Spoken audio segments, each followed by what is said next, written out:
அஸ்ஸலாமு அலைக்கும் வரஹ்மத்துல்லாஹி வபரகாத்துஹு. நீங்கள் இணைந்திருப்பது பாதிவியின் ஊடக குழுவினரால் தொகுத்து வழங்கப்படும் வாராந்த பாடசாலை செய்தியறிக்கையுடன். செய்தி ஆசிரியர் கன்சா கலீலுர் ரஹ்மான். செய்திகளுடன் இணைந்திருக்கும் நான் ஹனா ரம்ஜான். விரிவான செய்திகளுக்குள் நுழைய முன்பதாக முதலில் இன்றைய நாளிற்கான தலைப்புச் செய்திகள். நடைபெற்று முடிந்த வளையமட்ட தமிழ் தின போட்டியில் எமது பாடசாலை மாணவர்களின் வெற்றி. பாடசாலையின் கணினி அறையின் திறப்பு விழா. ஆரம்பமாக உள்ள கல்வி பொதுத்தராதர உயர்தர மாணவர்களுக்கான கருத்தரங்குகள். பாடசாலை ஒழுக்காற்று குழுவினால் வெளியிடப்படவுள்ள மாணவர்களுக்கான ஒழுக்க கோவை. நடைபெற்ற பாடசாலை மாணவ தலைவர்களுக்கான ஒன்று கூடல். தொடர்வன விரிவான செய்திகள். நடைபெற்று முடிந்த 2026 கல்வியாண்டிற்கான வளையமட்ட தமிழ் தின போட்டியில் பங்கு பற்றிய எமது பாடசாலை மாணவர்கள் பல்வேறு வெற்றிகளை ஈட்டியுள்ளார்கள். இதற்கமைய பங்கு பற்றிய மாணவர்களில் தரம் 12ஐ சேர்ந்த மாணவிகளான MM நஃபீலா கட்டுரை வரைதல் போட்டியில் 2ஆம் இடத்தையும், MSF ரம்லா இலக்கண போட்டியில் 3ஆம் இடத்தையும், AN ஆசா திறனாய்வு போட்டியில் 2ஆம் இடத்தையும் பெற்று பாடசாலைக்கு பெருமை சேர்த்து தந்தமை குறிப்பிடத்தக்க விடயமாகும்.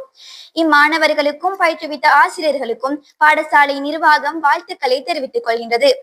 அத்துடன் கடந்த 2025 ஆண்டில் நடைபெற்ற தமிழ் தின போட்டியில் பங்கு பற்றிய எமது பாடசாலைக்கு பெருமை சேர்த்து தந்த மாணவர்களுக்கான சான்றிதழ்களும் கிடைக்கப்பெற்றுள்ளமை குறிப்பிடத்தக்க விடயமாகும். எதிர்வருகின்ற ஆகஸ்ட் மாதம் கல்வி பொதுத்தராதர உயர்தர பரீட்சையை எதிர்நோக்க இருக்கின்ற மாணவர்களின் பெறுபேறுகளை மேலும் முன்னேற்றும் முகமாக அவர்களுக்கான விசேட கருத்தரங்குகள் ஏற்பாடு செய்யப்பட்டுள்ளன.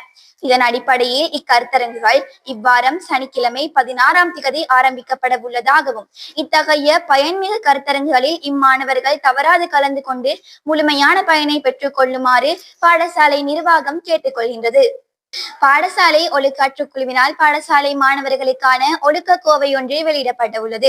இதில் மாணவர்களின் தலைமுடி சீருடை தொடர்பான சட்டதிட்டங்களும், பாடசாலை மாணவர்கள் எவ்வாறு நடந்து கொள்ள வேண்டும், மாணவ தலைவர்கள் எவ்வாறு நடந்து கொள்ள வேண்டும் போன்ற விடயங்களும் ஒழுக்கம் சம்பந்தமான தகவல்களும் உள்ளடக்கப்படும் எனவும் அறிவிக்கப்பட்டுள்ளது. மேலும் அனைத்து மாணவர்களும் கட்டாயம் இவ்வொழுக்க கோவையை கடைபிடித்து நடக்க வேண்டும் என்றும், அவற்றை மீறுபவர்களுக்கு சட்ட ரீதியான நடவடிக்கை எடுக்கப்படும் என்றும் பாடசாலை ஒழுக்காற்று குழு நிர்வாகம் தெரிவித்துக் கொள்கின்றது. பாடசாலையில் உள்ள மாணவ தலைவர்களுக்கான ஓர் ஒன்று கூடல் நிகழ்வு நேற்றைய தினம் 13ஆம் தேதி விஞ்ஞான ஆய்வு கூடத்தில் இடம்பெற்றது.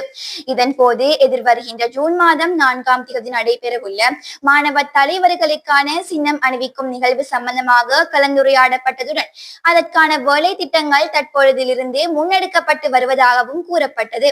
அத்துடன் இம்மாணவ தலைவர்களுக்கான விசேட சேலம் நிகழ்வு ஒன்று எதிர்வருகின்ற வாரத்தில் நடைபெற உள்ளதாகவும், அதில் அனைத்து மாணவர்களும் தவறாது கலந்து கொள்ள வேண்டும் எனவும் ஒழுக்காற்று குழு நிர்வாகம் கேட்டுக் கொள்கிறது. இத்துடன் இவ்வாறு பாடசாலை செய்தியறிக்கையாகவும் நிறைவு பெற்றன. மீண்டும் அடுத்த வாரம் எமது செய்தியறிக்கையினை எதிர்பாருங்கள்.